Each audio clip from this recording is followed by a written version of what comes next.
This is Hannibal here from the HannibalTV.com with the reigning NWA Ladies Champion. She regularly competes for All Elite Wrestling. She's been in Ring of Honor. She's been in Japan, Mexico, one of the top lady wrestlers in the world today, Thunder Rosa. Thank you very much for joining us. How are you? I'm pretty good. Just finished. If you see all this makeup on, it's because I just finished a photo shoot here in San Antonio. It was really cool. So, yeah, just trying to make out of my free time. What was that photo shoot for? Anything in particular? Well, I want to start selling some photo sets in my website, and also I am trying to start a Patreon page just to have an extra source of revenue. I mean, it's always good to have different sources of revenue, especially when you're an independent contractor. What is your website for people that want to visit it, just to get that out there? It's www.thunderrosa.net. And before we get into your career, you have a big match for the NWA United Wrestling Network this coming Tuesday, I think against Serena Deb. We have the link in the description of this video on how you guys can order that pay-per-view. It's only $7.99, or you can buy 4 for $23.99. We also have the link at the HannibalTV.com. But to start off, could you tell us a bit about this match? I think you wrestled her in All Elite Wrestling as well, so this is a rematch. Yes, it is a rematch, and they just released a promo that I made a couple of days ago, and it comes with a lot of feeling and a lot of, I will say, anger. I haven't wrestled in about a month, right? So I feel like I am a defending champion, and not defending the championship as often as I would like to really pisses me off. So on Tuesday, I get the opportunity to come back and defend the championship. Last time I won, it wasn't a championship match, but I have a lot to prove, especially with her, because she is a veteran and she is one of the best in the world, as I mentioned. But no matter what happens on Tuesday, she's going to have it hard. Very, very hard. I'm coming with everything, Hannibal. I mean, this week I started my MMA training. I mean, I'm going to announce it here. I'm actually getting ready for a fight very, very soon. I'm just waiting for my opponent, and we're going to give a date. So I'm ready for everything. Now, you mentioned you're going to fight. Is that going to be for Combate Americas again? We don't know yet. Combate said that they're going to start in February, but I'm allowed to fight other places. So before I get into the big howler, I would like to fight in another place, which we're looking for. Like I said, we're working on getting an opponent, and we will see. But these two are getting ready. Yeah, I know that you're going to have a lot of pressure on you this time. I watched your actual last fight where it was a decision, but you had a good performance. But do you think you're going to feel more pressure this time because you're more famous as a wrestler now, and you don't want to be 0-2 in MMA because that could affect your wrestling career a little bit? So is this a situation where you want to prove yourself that there was just something missing last time, or what's motivating you to fight MMA again? I don't think it's like pressure per se. I will challenge absolutely anybody in the wrestling business to just start when they're 34, and then you sport like I did, and train as much as I train. So I'm gonna give my all, and I'm gonna be absolutely ready on this one. Again, like you said, maybe it's to prove myself that I can do this and I can win. But I also I just want to do it because I love just training and fighting, and just the fact that you're so exhausted, and you just have to keep pushing, and you have to tell yourself that it's easy.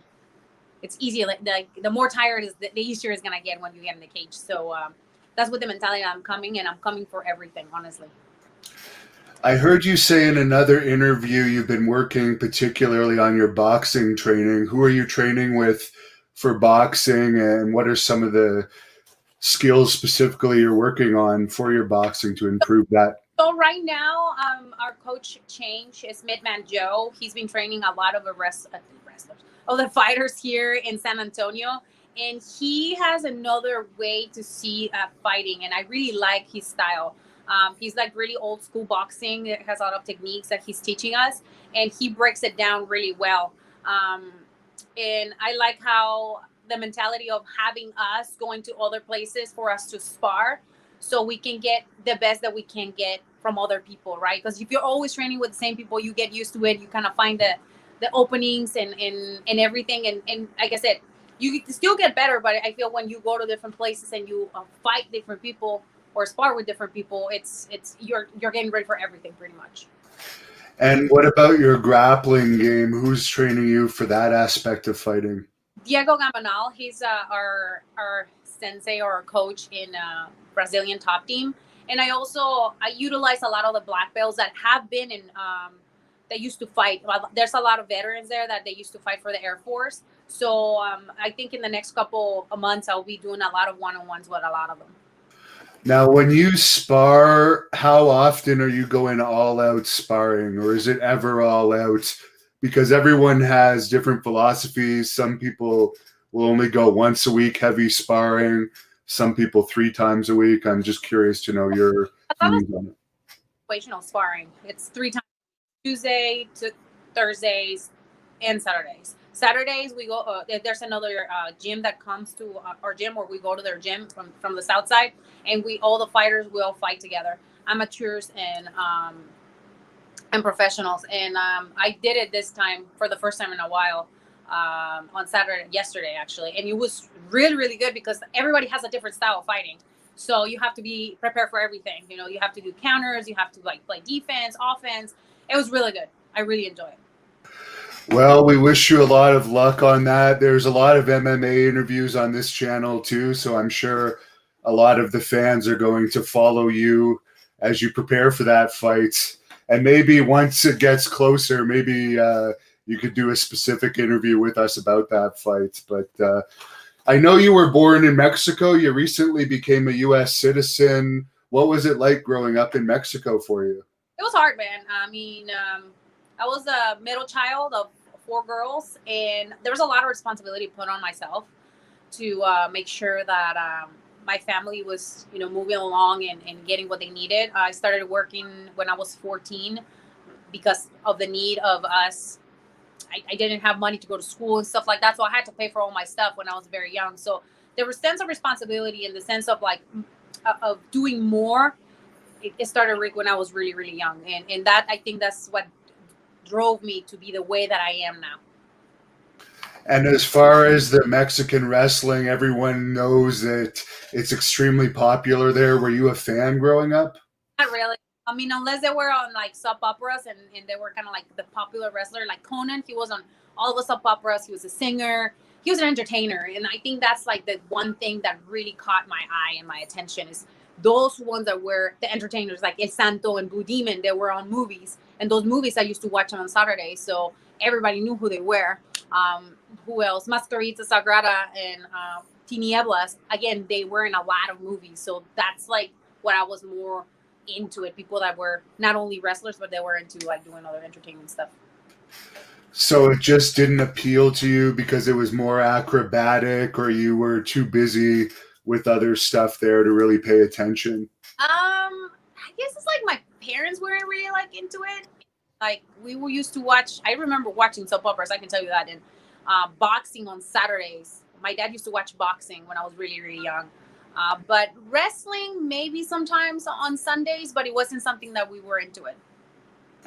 I see. I understand that your grandfather actually passed away while he was watching wrestling. Was that because he was so into it that some health issue came up, or was it just a pure coincidence?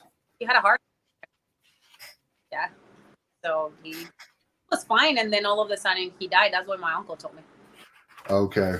So you don't know if it was because of the wrestling or not, if his favorite wrestler was getting beat up or something? Probably he was so excited, and it was just like, it was his time. Well, I'm sure he'd be very proud of you right now if he knew everything you've accomplished. I understand you were a social worker before getting into wrestling. I actually used to do that kind of work in group homes too. Yeah. So maybe you could tell us a little bit about that, because I know that sometimes that can be practice for wrestling with some of those clients. It actually was. I mean, you know this. I mean, when I first started after college, my job required us to do full restraints. And there was a lot of holds that, well, I can probably do them on people, but you needed two, or three people, four people sometimes, because a lot of the times these kids have a lot of strength and they were so angry. And yeah, I think that was like so much pent up anger that I had, because I feel so bad for the kids, but I still had to do my job, that professional wrestling was kind of like my out. And I was able to misbehave during the shows and yell at the wrestlers and curse at the wrestlers. And that's why I really enjoy it. And some of those individuals, I don't know, you probably found this too, but they have like superhuman strength sometimes when they go off. It's actually amazing. Yeah, they do. There was one kid, he was 14 and he was probably like 250 pounds, 5'6", and he was scary. Like he was like 14, 15, but he used to act like he was 7 years old. And I remember one time he ran away from me, and I'm like 125 at that time. And he ran away from me. He got into a heel and he grabbed the biggest rock he finds. And he tells me, if you don't move, I am going to kill you. And I'm just like, I actually have to like be here and be like, oh, hey dude, it's okay. You don't have to kill me. It's fine. You need to like put the rock down. And I'm just praying and like, can somebody just please come? Like I'm gonna get killed right now. And thankfully one of the bigger staff came and he's like, hey man, just put that rock down. And then he was like, all right, fuck it. And then he just like threw it at me, and I just like finally I moved, and then he just calmed down. And we didn't have actually he had to restrain him. He had to like tackle him because he got really aggressive. And some of them too, they'll claw and they'll bite. It's almost like an animal, but I won't go in too much to that because I'm sure you have as many stories as I do. Yes. But yeah, I admire you for your work with that, especially as a female. Ryan says you're actually his all-time favorite wrestler, by the way. I'll throw that comment in. There was another fan on here, Steve, that wanted to know, was there a specific match that made you decide to become a pro wrestler, or what was it that made you do that path? Because I understand you were like 28 or so by the time you got into the business. I think seeing Drake Younger perform live, like he was like the epitome of like a wrestler. Like he was always working out. He had such a work ethic. And then after talking to him and like seeing him like doing like extreme matches and then just regular matches, I was like, holy crap, like this guy can go. And like I don't know, that's what really caught my attention. It was those people that work really, really hard and were really, really humble. So yeah, I used to see him a lot on Hood Slam when before I became a wrestler. And who did you actually train with to become a pro wrestler? I know there's a lot of schools over there in Texas. I trained in actually in the Bay Area. I started in Pacifica, California. I was gonna do it in Hayward, California, in APW, but Roland Alexander passed away, so the school closed down. I lost all my money. Then I was looking for another school, and they opened another school called Gold Rush APW Boot Camp in Pacifica, which was like 45 minutes from my house. And I started training there with Mark Carlos and Dylan Drake. And what was the training like? Did they beat you up at all, or was it more cardio, or was it kind of just a friendly school where they taught you nicely how to wrestle? No, man, I was treated like one of the boys. Before I started, I actually went to the gym for 6 months, took acrobatic classes and everything. So by the time I got to the class, I was able to outrun everybody, that have the best conditioning that anybody could have, because I was like I was the only girl in the class. And also I didn't want to fall behind because a lot of the guys were younger than I was, so I had a lot to prove. So one, I was like always show a lot of toughness, and two, like I never gave up. Even when things were so frustrating, I just never gave up, because more than anybody, I had like a sense of urgency. Like I said, if I'm gonna be here spending my money, my time, with my family, making money, because I could have had, overtime and make extra money on the weekends. Like I need to make something out of this. So that's why I put so much time and effort on everything that I did. There's a fan on here that's a big fan of yours. He says you have all the essential ingredients: tough, mean streak, a mile wide. You bring heat and you really want it, and you've paid your dues. So Mark Anthony Gibbons says that to you. Thank you. Thank you. So as far as your first matches, what were those like and what companies were those for? It was Oroville PCW. That was my very first match. It was a squash match, of course. Then the other ones were in Lucha Extreme in Merced, California. That's when I started using my face mask. What was that? With Manny Fernandez and Lance Cardoza. And then the other ones were at the Gold Mine, I think. And I think that's pretty much it. Like, it was in that area. How was Manny Fernandez? Because he's quite an individual from what I hear. Yeah, he is. He's a character. Is the face paint hard to put on? Does it take a while to apply? Well, if I want to look pretty, yeah. If I don't, I'm just like, shh, 5 minutes. And I understand you got to Japan pretty early in your career. What was the connection over there, and how did you find it wrestling over there? It was one day I was training with cheerleader Melissa in Pacifica, and she, like 2 weeks after, she's like, "Are you interested in going to Japan?" And I was like, "Absolutely, yes, take me." Where do I sign? Where do I go? And that's pretty much how it went. You know, I had 1 month to get my passport, my visa, everything. I got it. Drove like 18,000 hours to San Diego to get my Mexican passport, and I was ready. That was in March. But April 4th, I had my ticket, and I was ready to go for 3 months to Japan. So what company was it for over there?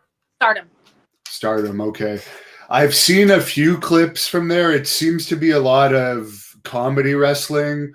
Did they make you do that style, or is there also serious wrestling in that company? No, there's wrestling in the company, especially in Stardom. The time that I went there was a time of transition. Like, the senpais were leaving, they're starting their own company. So Io Shirai was taking over, who's now in NXT. She's a champion.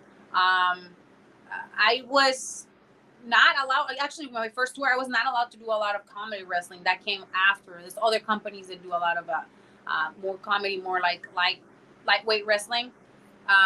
But Stardom was stuff. And how was the culture over there to adapt to the food and so forth? I love Asian food. I love Thai, Vietnamese, Japanese. For me, it was like an easy transition. I love vegetables. I love raw meat. The only thing I didn't like was raw horse and chicken. Like, that was like one of the two things that I didn't like to eat, but I didn't want to be disrespectful. So if they serve it to you, you eat it, you know. So I will do that. I learned how to love the culture, because there's, you go to other countries and you can't really be judgmental of their cultures because you're not from there. That's how they live. They don't live like we do, and you have to respect that. Unless you're gonna live there and you're thinking about making social change there, then that's another story.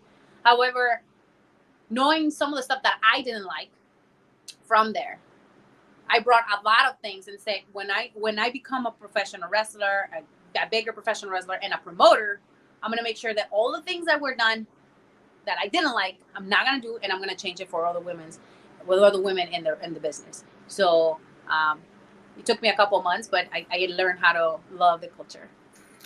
I love raw meat too, but I've never tried raw chicken. I don't know how sanitary that is, but you're still alive, so that's good. Did the Japanese Mafia over there take you out to any sponsored dinners or anything like that? I don't know if they were from the Mafia or not.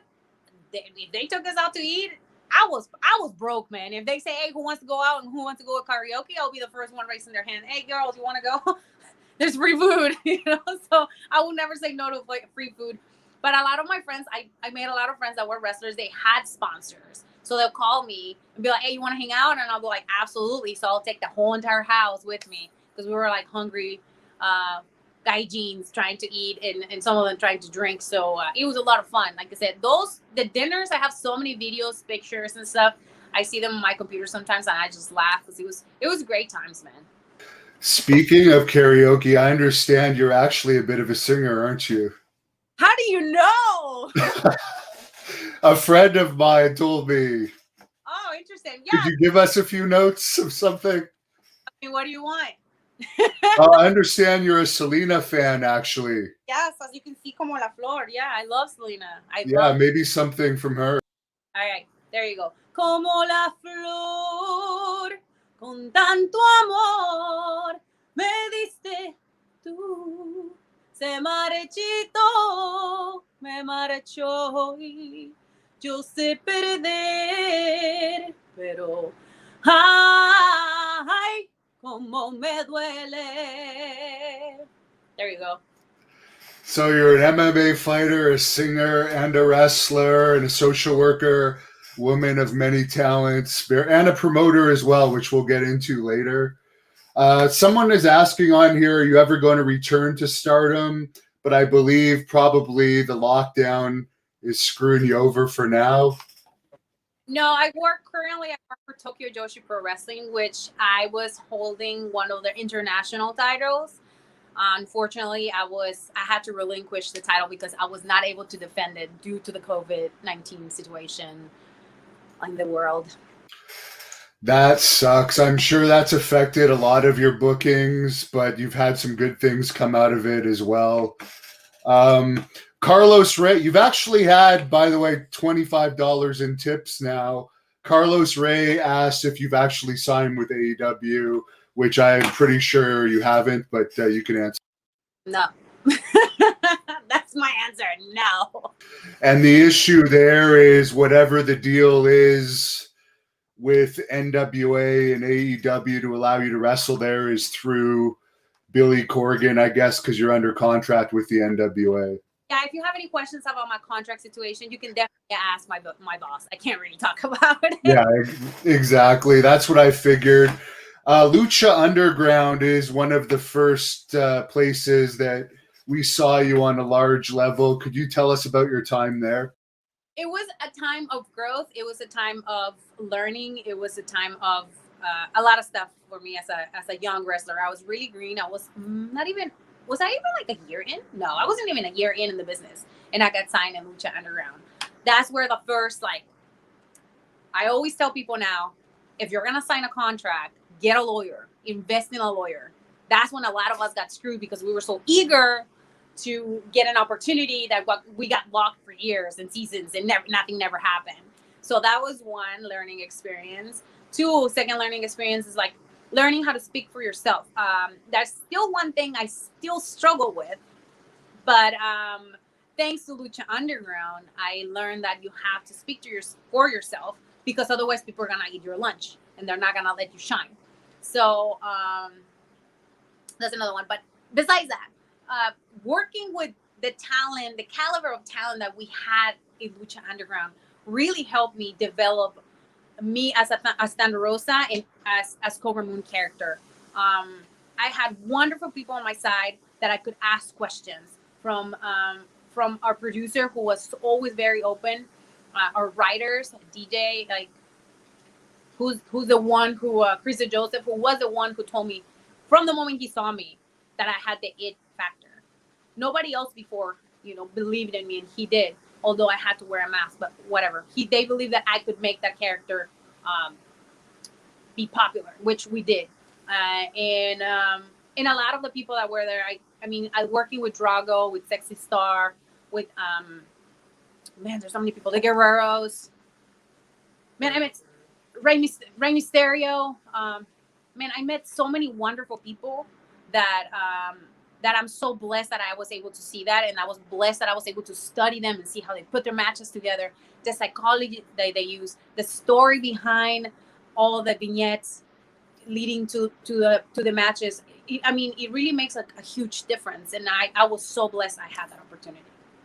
Now, whatever happened with the lawsuit with Lucha Underground, was that quietly settled, or you can't talk about what happened with that? Never signed a letter saying I can't talk about it. I was in a contract. I never spoke ill about the company, regardless of what issues I personally have. I don't believe that's like the best thing to do, because at the end of the day, we decided to sign a contract. The only thing that I was very upset was I was not allowed to work on TV, and there was opportunities that were there for me at the time, but I was not able to take advantage of them. But again, I have to think about it this way: like maybe that was not my time, and the time how everything happened was supposed to happen the way that it happened. And you mentioned Sexy Star. I was always a fan of hers, but I guess she did have that one controversial match where I don't know how much truth there is or not, but she supposedly shot on Rosemary or someone. How was your experience with Thunder Rosa? Or sorry, with Sexy Star?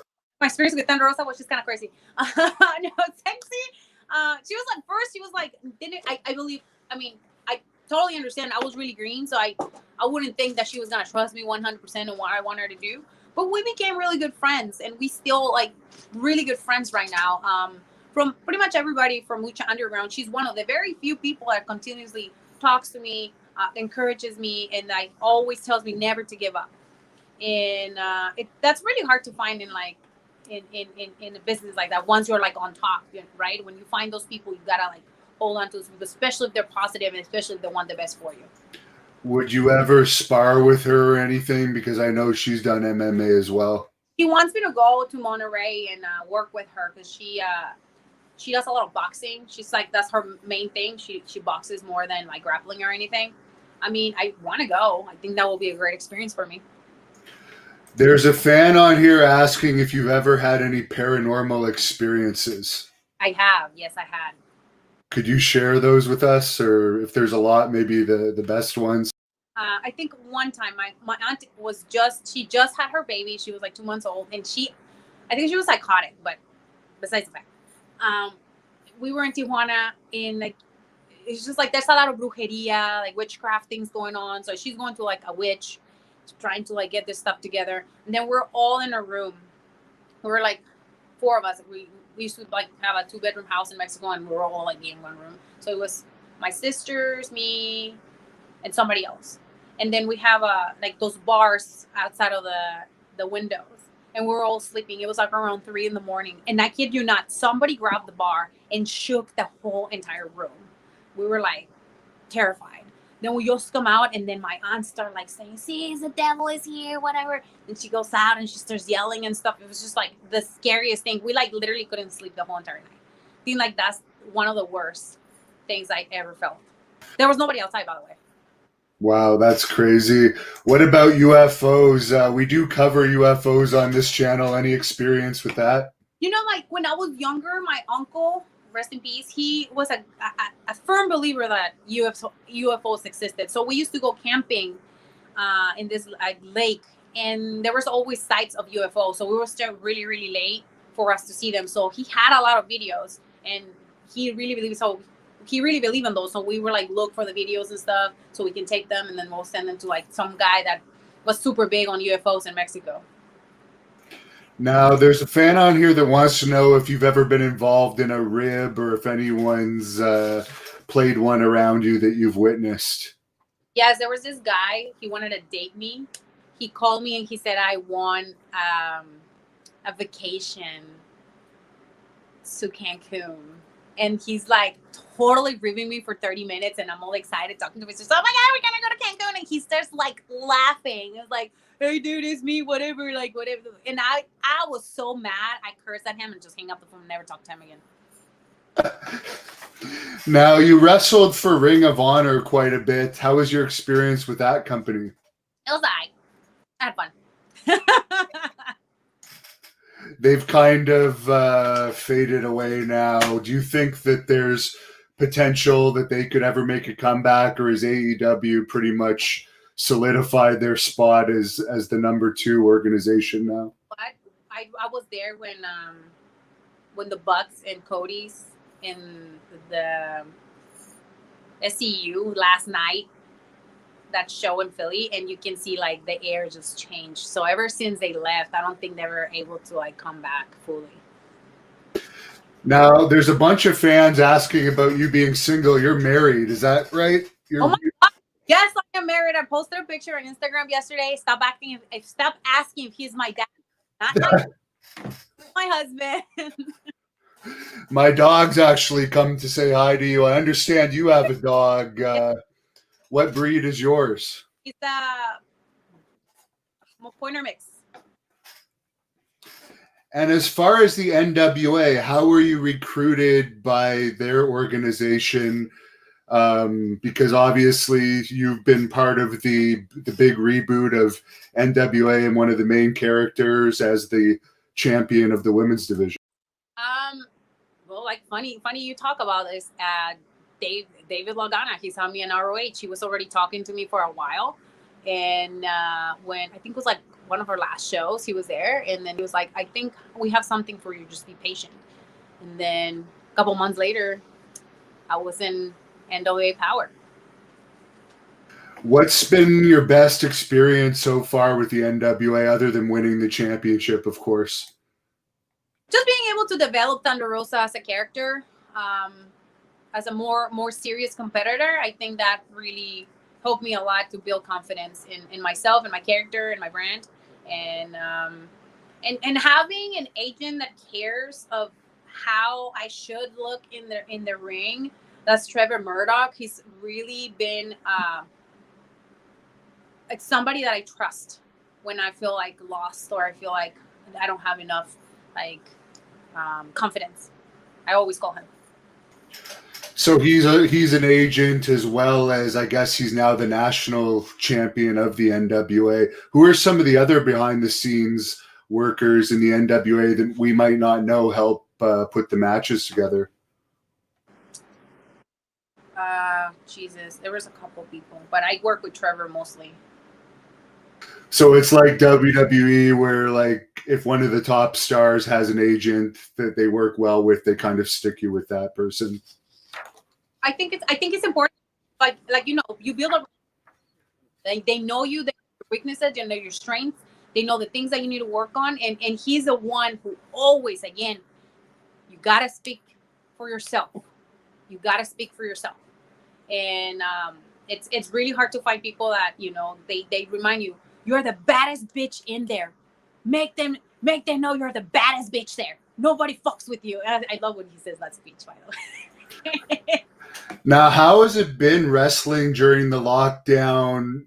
I mean, NWA had the smaller studio crowds, but to be out there in front of no crowd, it's got to be an unusual experience. You know what, Hannibal? Not really. It's something called custom matches. At least me, I've been part of them since I started wrestling. So we're wrestling in front of no crowd. And I think that's a great way to practice a lot of your new moves. You're training. When you're training, you train in front of nobody. Sometimes like it's just you, your friends, and your coach, right? So for me, it hasn't been like any different. Like I even put more effort in it because you have to even show even more emotion, more on everything you do because people are watching it online, and you have to pay attention to the camera angles and where you're putting things together so people can actually see what you're doing.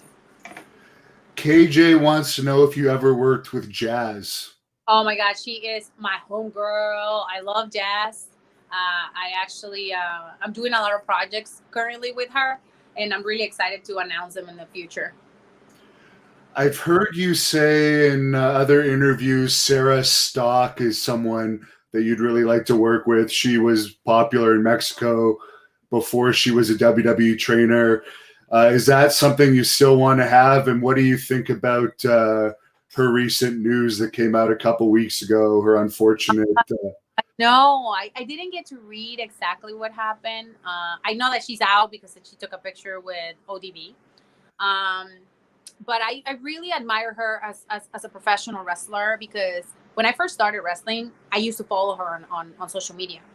And I sent her a random message. This is even before I started wrestling, telling her why she was one of the few women that I felt connected to. And she took the time to answer me and to encourage me to become a wrestler. So when you see those examples, like I follow that example, would somebody text me or not text me, sorry, DM me or something in terms of like, oh, I love your wrestling, or they send me a letter on my PO box. I try my best to respond to them. And because again, it's like you never know the change that you can make in somebody's life just by answering something like that. Dosan wants to know if you ever had a WWE tryout in the past. No, I never had one. Well, now the WWE isn't the be-all, end-all of wrestling, thank God. There's other companies coming up where you have the freedom to do MMA too and work for multiple promotions, so that's great. How did this whole AEW situation come about? Because as far as I know, you're the only NWA wrestler that's been able to cross over to AEW. Well, you can ask Billy and Tony Khan. They made it work. I guess you were excited about it because I guess NWA wasn't running at that time because they only started these weekly pay-per-views in September. So I guess it was a job opportunity for you. Absolutely. It was a great platform. It was an international platform that helped me tremendously on my brand and also has helped the NWA be seen in a different way. Because a lot of people that were not acquainted with the NWA after they watched me wrestle, and I mentioned that I'm part of the NWA Power, they went to YouTube and saw the old show that we had there. And also they purchased a lot of the merchandise on the NWA.com. So it was a win-win situation for everybody. What's the difference in the backstage environments between the two companies? I know you're already friends with a lot of the people in AEW, but is there a big difference? Well, if you're new, yeah, absolutely. Like you're kind of like, I don't want to step on anyone's toes or anything. I honestly came here. I was like, "What's up, guys? I'm from the NWA. Come here, visit. It's nice to see you all. Let me see what I want to learn." But you know what? They're very open. Like every time I wanted to try something new, or if I was curious about production stuff, or if I was curious about the writing part or anything, they were really open and they like welcomed me with open arms, which I do really appreciate. And a lot of the production people, they were really nice to me, and because I want to do production. I love like camera angles and what are like based on what Tony and everybody else that is writing the stories, what they want to see on TV and what people get to see on TV. That's what I'm super interested in. So when I asked them, they were like more than welcome to let me see and learn, and I really enjoy my experience. Now I have to ask you about, you were in the news like a month ago because of some 5-second thing with Ivelisse where she stopped selling, apparently. Maybe it was just an accident or something, but is there anything you can say about that situation that seems to have made every single news site back in the week that it happened? I don't know. No comment, man. You can no comment. Because you guys were friends, right? You would have been. No, I'd rather not say anything. Okay. Now, as far as your company, it's an unusual company because, from what I understand, every single person that works for it, maybe your husband might also work for it, I don't know, but pretty much it's all females, right? From the ticket takers to the referees. Could you explain to us how you came up with this idea? Well, actually, we rebranded our company. It's owned by my husband, one of my best friends, Jeremiah Wilkinson, and I. We used to do it for fun, and then after the speak out happened, my husband had the grandiose idea to say, "Hey, Mel, you're taking over this thing. What's up? It's gonna be run by women. Let's start booking nothing but women." And I'm just like, okay. So that's why we started, our photographers, our camera girls, our agents, our booker, our web designer, I'm telling you, like 99.9% of the people that work for us is women. And we are building it, and it's coming together. And a lot of women when we put ads on Facebook or on Instagram, "Hey, we need a camera girl who wants to learn production," we are receiving a lot of emails and a lot of interest, not only from women, but other like professional wrestlers that want to learn how to do all this stuff. So it's really, really good. And the amount of support that we're receiving from sponsors, it's incredible. We actually run one show. We sold out, and we were the highest pay-per-view on Title Match Network. We had like almost 3,000 people watching it at one point for a small company like like we are. So we are very proud of what we're doing. And definitely we're really focusing on developing women in the business, in all aspects of the business. And actually Jazz is our agent. So now you see, because somebody asked me how does it feel to work with Jazz, and she's amazing. Well, women's wrestling, I think, is at an all-time peak in popularity. Our company here in Great North Wrestling, when we're able to run again, I'm actually going to make it half women, half men matches, just because women's wrestling is so popular. But Steve wants to know if you'd ever wrestle for our company up here in Canada, Great North Wrestling. There's a lockdown now, but would you ever come to Canada to wrestle, or have you in the past? I have come to Canada to wrestle in Vancouver. I did a show. It's a lucha show that they have every summer. It's a really fun show. And I also work at another company too in Vancouver. Oh no, British Columbia. So those are the two ones that I have done so far. Okay, so we're going to have to get you up to Ontario then next year, hopefully, if this ever ends. Hey, I'm ready. It's just, you can contact WA and they'll let you know. Very good. There's been a bunch of fans that have wanted to know your thoughts on Tessa Blanchard. Have you ever wrestled her? And where do you think she's going to end up when she finally signs with a company again?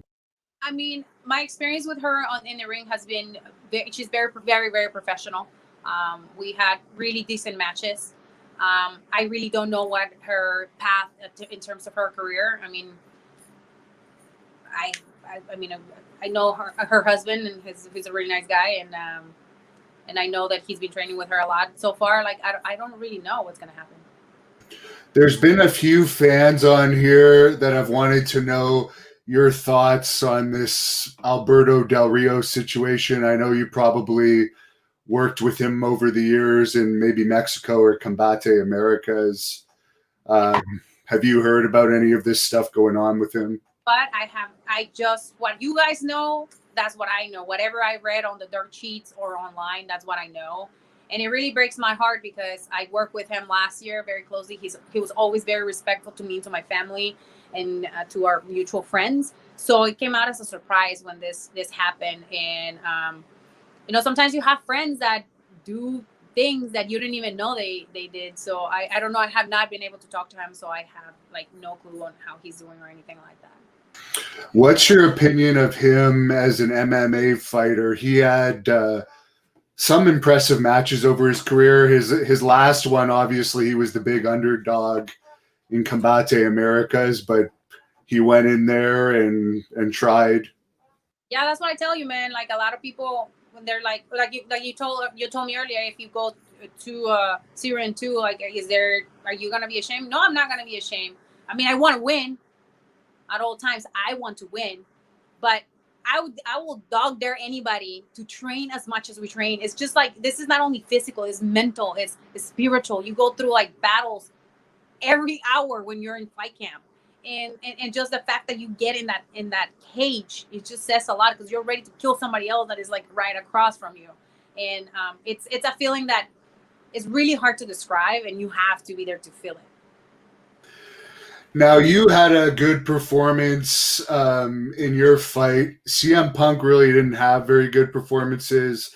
Do you think he's made a good decision getting out of MMA now? Well, I think it's like I said, it's a personal choice. He went to UFC, and I think I mentioned this before. He's fighting with high level guys. I'm not sure if he had any amateur experience. Like, I didn't have any amateur experience, but I was able to go the distance. And I think if I would have trained for a whole year, things would have been completely different, honestly.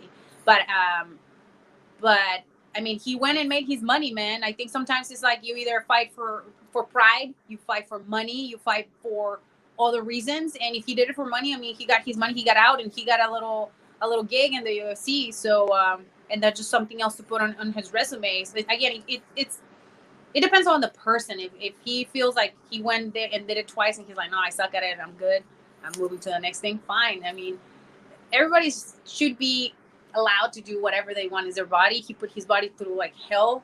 He got his ass kicked, and that's what happens. But MMA is not easy, man. Yeah, as you said, I think he made around $1 million for his first fight with bonuses and 500,000 or so for his second. So at least he got the big paydays. I've seen the picture of you with Road Warrior Animal. Kevin is asking about your relationship with Road Warrior Animal, who tragically passed away. You know what is so interesting? Because that night, that was the first night that I met him, and I was kind of like scared to ask him like questions, but he was so open and so nice, and we talked for a good hour about Japan, and he told me all his experiences about Japan. He was giving me the numbers for his merch guy. He was super kind. I was like, "Hey, do you have merch?" And he was like, "Yeah, I do." I was like, "Can I get one of your pictures?" One of my friends that does jiu-jitsu with me, he's a big fan of professional wrestling, and he was a big fan of him. So I got him an 8x10 signed by him, and I mean, I had a really good memory. He let me wear his little Chicago thing, the football thing with the spikes. So I was like all excited, like a little kid, and he was super sweet, man. He was a kind man. He was very, very kind to me. He didn't have to spend no time talking to me at all. Now, you've mentioned cheerleader Melissa earlier. I've interviewed her recently. Do you have any memories of her to share with us? She never really got her big break. When I first started, she's the one who opened the door for me to go to Japan, and I know that she takes some girls under her wing. Like when we first started talking, she will like tell me how to do certain things, how to like post for my pictures. I'm a very curious person, and I always want to do better. So I always went and asked her a gazillion questions when I was first started, and she saw that I was like, okay, she got it. She can do it on her own. Like I said, she was very kind when I first started wrestling. Ryan tips you $5 and he says, besides winning, what's the one thing you hope to gain out of your next MMA fight? A lot of sponsorships.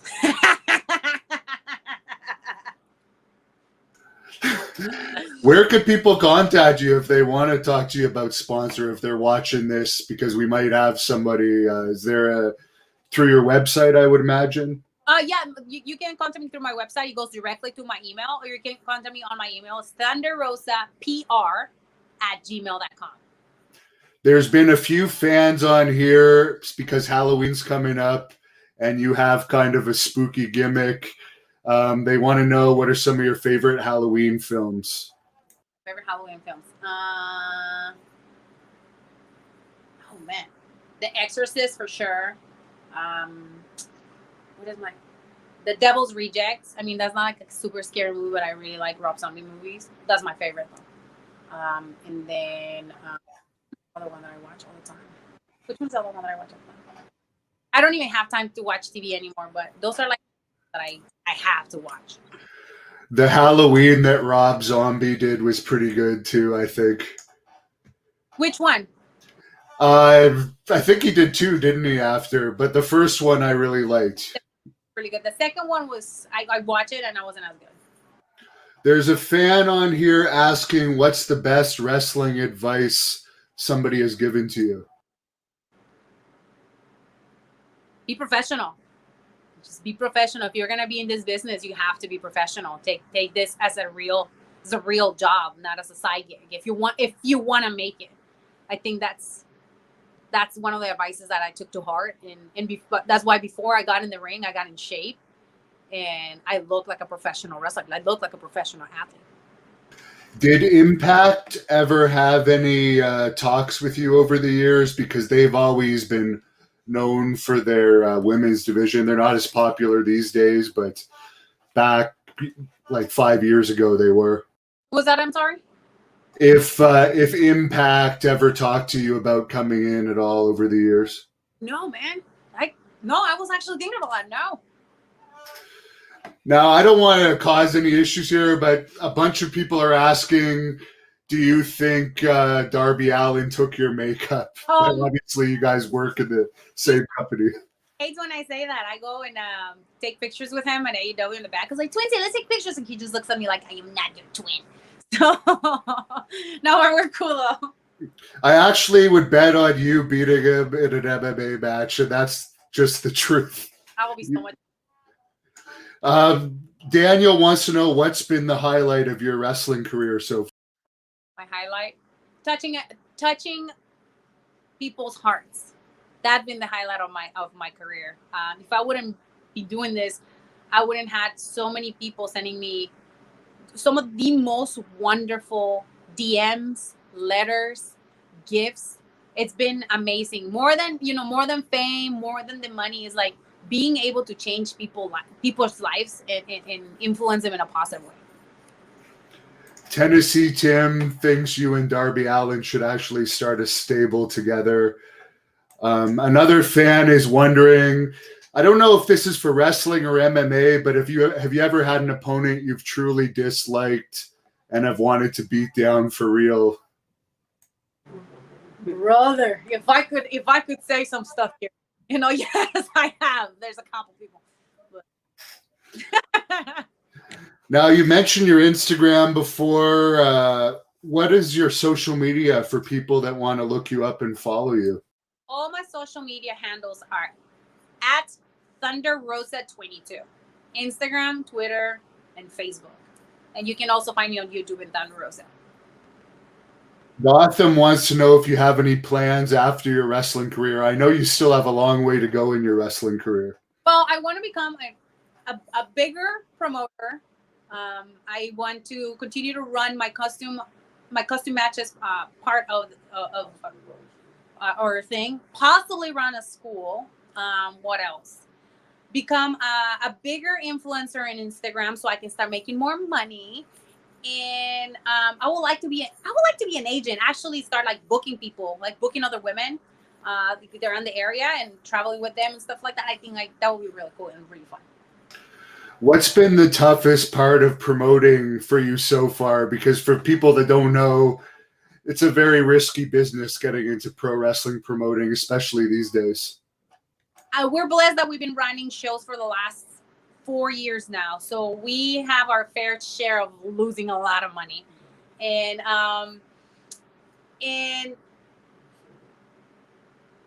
we learn from those experiences, and what we do now, it's more valuable, and the things that we put out there is people, things that people really want to see. And I think that's why the business is growing, even though we're in a very difficult time of professional wrestling, and using streaming and just creating community with the people that we work with. I think is very important for a successful company. Papa Shango is asking if you remember your match in Phoenix Pro Wrestling against Shotzi Blackheart about 2 or 3 years ago. I'm thinking, yeah, I remember that. It was like a 20-minute match. I think that was the last time I was in pro wrestling. Steven tips you $20. Thank you for answering all these questions, he says. I see you on Friday, Steven. Adam wants to know what your dream wrestling match would be to have. I don't know, man. My dream match would be somebody when I get in the ring with somebody and it's like super easy and you create magic. I can't really pick an opponent right now, but it's like just get there and you're like happy to see each other and happy to work with each other. Is there any divas like from the past that you watch to kind of maybe pattern yourself after, anything like that? People like maybe Lita or Trish Stratus or anyone? I will say more of like character-wise, Sherry Martel. Like she was really out there, and people even now people really know who she is because of how she was and how she portrays herself and how she fed off the people that she did valet or manage. I really like that. I really like how her storytelling was, and even when she was wrestling, when they were putting the matches together with Luna, it was great. Like before and then during the match, like people were completely invested in the match. Like those are the type of people that I like. I like following and watching their stuff. Mark wants to know what your experience was like with women of wrestling and what the story is of you changing your gimmick from Cobra Moon to Serpentite over there, which I might be mispronouncing. Well, with that was, as you know, I guess I am the lucky one in this business that can do crossover. And at that moment when I was doing Cobra Moon, that's when I was getting my transition to leave Lucha Underground. So therefore, we need to create a new character Women's of Wrestling created Serpentine, and that's how Serpentine came about. And I was able to create and design the gear that I was wearing, and my gear maker made it in LA, which looked amazing. And I mean, I had fun. The first season was kind of like they didn't know what to do with me because I wasn't their character. I was Cobra Moon. But then the second season, I was able to do a lot more. But it was intense. We had a lot of matches in 3 days. Daniel wants to know if you've wrestled in the UK yet. Yes, I have. I stayed there in 2017 for about a month. I wrestled in very different promotions in different parts of the UK.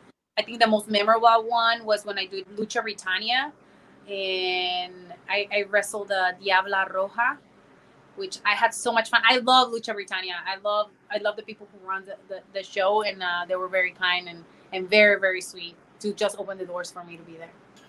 There was a fan earlier from Australia that also wanted to know if you'd ever wrestled in Australia.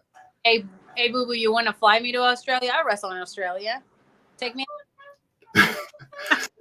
Have you ever wrestled for Booker T's company? Matt R wants to know. Obviously, they're also based in Texas. No, I have not. Like, our schedules were always like didn't coincide, so I was not able to wrestle for them. And I have to ask permission to the NWA for me to wrestle. Now, I know most wrestlers today, so I'm not holding this against you, aren't big on kayfabe. I notice you do sometimes, other times not.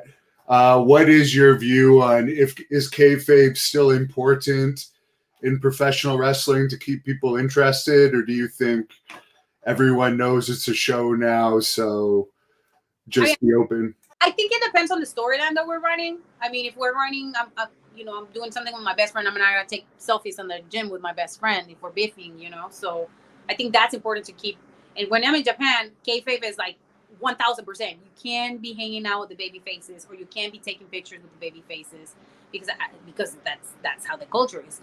Like I said, in some instances, I am very big, especially if the situation applies to it. But if not, I mean, I'm a pretty open book, so. And last fan question I'll ask from Dosan is, have you ever had any dealings with Conan, who you mentioned earlier you knew before you were even a wrestling fan from the soap operas and rap he did? Yeah. I used to work with him for Era Lucha. He used to be one of the agents for us, so he'll be the point person for us to contact when we wanted to get booked for Era Lucha. You seem like a more natural baby face. Do you prefer being a baby face to a heel? Well, I like to be a heel because I just can unleash all the anger that I have that I can never let go. But baby faces, I like it because it's just like that's been my life, the struggle, and I gotta sell all the time for all these bad people that are doing me wrong. And we have some Puerto Rican fans on this channel. We cover stuff from there a lot. Have you ever wrestled over in Puerto Rico? No, but I am about to go to Puerto Rico. I'm super excited. I will give more news later. I'm going to be working with a lot of the ladies out there. So it's going to be. That's good. Is there anything you want to plug or mention before we wrap this up? I really appreciate you taking the time to speak with us today. Yeah, I want to thank absolutely everybody that tuned in to watch this live feed. And also, don't forget that November 6th, we have our tournament Out of Hell. And it's going to be live. If you're not in Texas, you can see it at TitleMatchNetwork.com. And if not, go to MissionProWrestling.net and get your tickets. We still have tickets available. We're almost sold out. You can also purchase all our merchandise out there, and you can go on ThunderRosa.net and get all my stuff. Ryan Romano, I'll be seeing you November 6th. Well, that's excellent. Of course, next Tuesday, as I mentioned, we have the link in the description, and it is at thehannibaltv.com. You are wrestling Serena Deb for the United Wrestling Network NWA pay-per-view. Do you want to close this interview off with a message for Serena Deb and why the fans should buy that pay-per-view for $7.99 to see you defend your title? Because I know you have no plans of letting her take that title from you. Just be ready to see me the most furious and the most angry that you ever seen me in the ring. and I hope she's ready.